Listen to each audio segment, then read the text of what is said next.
नमस्कार दोस्तों, हम लोग प्रवक्ता यानी यूपी पीजीटी के एग्ज़ाम के लिए मॉडल पेपर सॉल्व कर रहे हैं। इसके पहले वाले पार्ट में हम लोगों ने 1 से 30 प्रश्न किए थे। आज उसके आगे के प्रश्नों को लेकर आई हूँ, तो आइए वीडियो प्रारंभ करते हैं।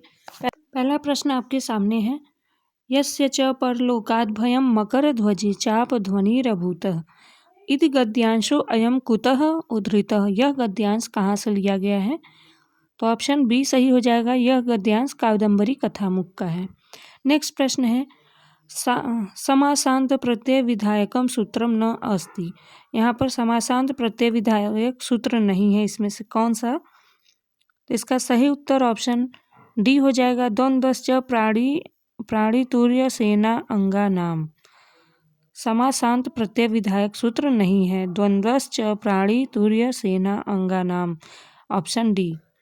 अगला प्रश्न है, चत्वारः कन्याः चत्वारः फलानि खादन्ति इत्यस्य शुद्ध वाक्यम भविष्यति।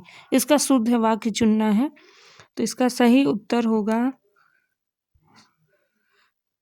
उत्तर बी हो जाएगा। चत्वारः का चतस्त्र हो जाएगा, कन्या फिर चत्वारि फलानि खादन्ति। अब यहाँ से भी पहचान सकते थे, चत्वारि फलानि एक ही, दोनों के रूप एक ही हैं, चत्वारि फलानि, इसीलिए यहाँ पर ऑप्शन बी ही सही लग रहा है। अगला प्रश्न है, वेदांत सार अनुसारम तत्त्वमसि इत्यत्र अखंडार्थ बोधक संबंध कतिविधम। तो तत्त्वमसि इत्यत्र वेदांत सार के अनुसार तत्त्वमसि इत्यत्र अखंड अर्थ बोधक संबंध कितने विध हैं? तो यहाँ पर सही उत्तर ऑप्शन बी हो जाएगा, त्रिविध। अगला प्रश्न है, अद्वैत मते ब्रह्मणो वर्तते। अद्वैत मतानुसार ब्रह्म क्या बताया गया है? इसका सही उत्तर ऑप्शन डी हो जाएगा, पारमार्थिकत्वम। अद्वैत मते ब्रह्मणो पारमार्थिकत्वम वर्तते। नेक्स्ट प्रश्न है, चक्षुषा घट रूप समवेत रूपत्व आदि सामान्य ग्रहणों कह सन्निकर्ष।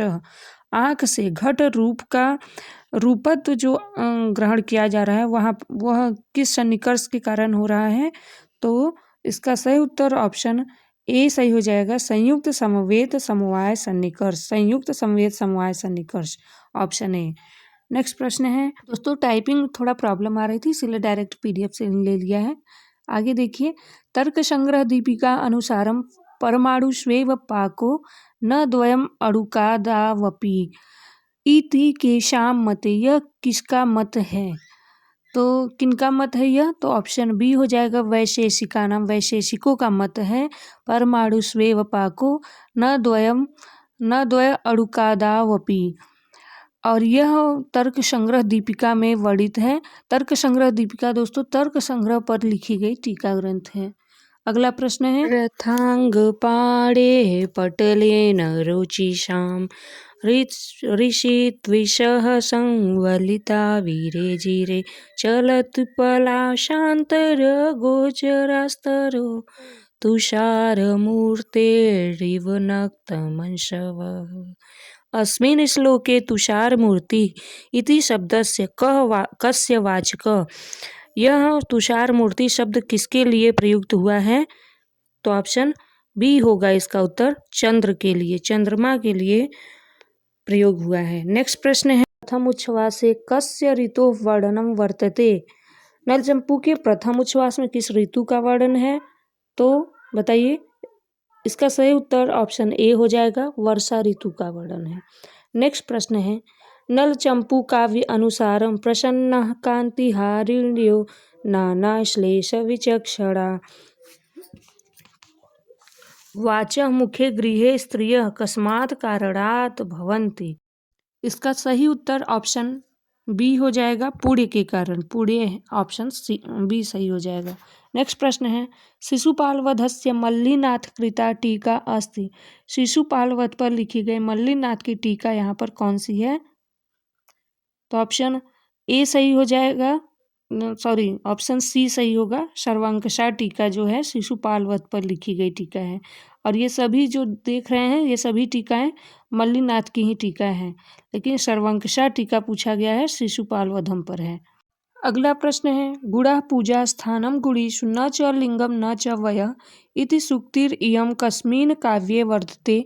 यह सूक्ति किस काव्य की है?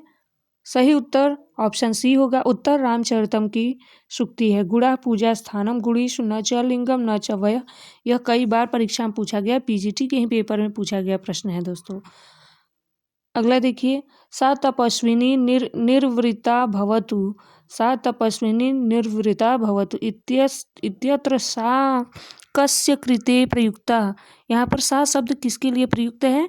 तो यह शकुंतला के लिए प्रयुक्त है अभिज्ञान शाकुंतलम में।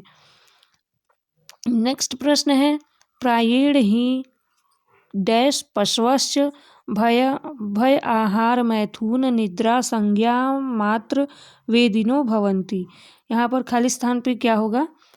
तो ऑप्शन सी सही होगा। प्रायेण ही पक्षिणः पशवस्य, मतलब पशु पक्षियों के लिए बात कही गई है। कादम्बरी की ही है, शुक के लिए यह बात आई है। नेक्स्ट प्रश्न है शिशुपाल वधम इति महाकाव्य से कर्ता क। शिशुपाल वधम महाकाव्य के कर्ता कौन है? तो आप सभी जानते होंगे, महाकवि माघ की रचना है। ऑप्शन ए सही हो जाएगा। अगला प्रश्न है प्रतिबधनात् ही श्रेयः पूज्य पूजा व्यतिक्रमः। यह सूक्तिरियं कस्मिन् काव्ये वर्तते। यह सूक्ति किस काव्य? इसका सही उत्तर ऑप्शन डी सही हो जाएगा। रघुवंशम महाकाव्य की सूक्ति है। नेक्स्ट प्रश्न है श्रियः पतिः श्रीमती शासितुं जगत् जगन्निवासो वसुदेव सद्मिनी। अत्र सप्तम्यन्तो द्वौ शब्दों कौ स्तः। यहाँ पर सप्तमी से संबंधित यहाँ पर दो कौन से शब्द हैं? तो इसका सही उत्तर ऑप्शन बी हो जाएगा, पहला और तीसरा शब्द। मतलब श्रीमती में सप्तमी है और सद्मनी शब्द में भी सप्तमी है। तो दोस्तों आज हमने कुल 50 प्रश्न कंप्लीट कर लिए हैं। आगे के बचे प्रश्नों को कल ले आऊँगी फिर से।